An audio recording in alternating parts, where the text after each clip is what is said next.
حضور صورت مزمل میں ورتل القرآن ترتیلا انا سنلقی الیک قولا ثقیلا، اور قرآن کریم کو خوش الہانی سے پڑھا کر ہم تجھ پر ایک ایسا کلام اتارنے والے ہیں جو بڑا بوجھل ہے۔ ٹھیک ہے، پہلے قرآن پاک کا ذکر ہے، پھر قولا ثقیلا کا ذکر ہے۔ ان دونوں میں کیا فرق ہے؟ اور اس قرآن ترتیب کی میں طرف کیا اشارہ ہے۔ قول ثقیل کسی بیرونی اور کلام کی بات نہیں ہو رہی۔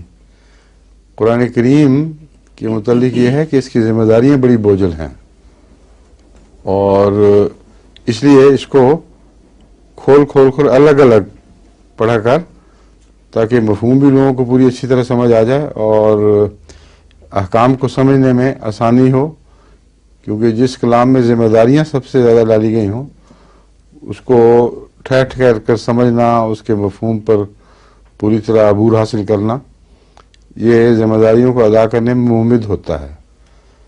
تو قول ثقیل سے مراد کوئی الگ بات نہیں ہے، مطلب جو شریعت کا نزول ہو رہا ہے یہ ایک بہت ذمہ داری کی بہت بوجھل شریعت، ان معنوں میں اس میں بہت اہم چیزیں بیان ہوئی ہیں، اور کبھی کسی شریعت میں اتنی پابندیاں نہیں عائد ہوئیں جتنی اسلامی شریعت میں ہوئی ہیں۔ تبھی تو بعض لوگ رشدی سے اٹھے ہیں کہ جی 5 وقت کی نماز اور پھر یہ کرو، وضو اس طرح کرو۔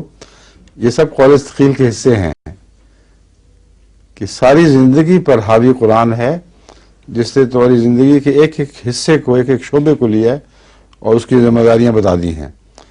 تو اس لیے یہ بہت بڑا قول ہے اور بہت وزنی قول ہے۔ اس کو افراتفری اور جلدی میں نہ سمجھا جا سکتا ہے، نہ اس کی ذمہ داریاں پھر صحیح ادا ہو سکتی ہیں۔ تو قرآن رسول اللہ صلی اللہ علیہ وسلم نے رتل کیا ہے، وہی تو آپ پر نازل ہوئی، آگے ترتیل آپ کے ذمہ لگائی گئی، یعنی جب سنایا کرو تو ایک ایک آیت کھول کر سنایا کرو، اور یہی رسول اللہ صلی اللہ علیہ وسلم کا دستور تھا۔ تلاوت بھی اسی طرح کرتے تھے، اور پھر جو حدیث میں مضمون قرآن کریم سے تعلق میں بیان ہوتا تھا وہ آیت بیان کر کے اس کی مثالیں دے کر۔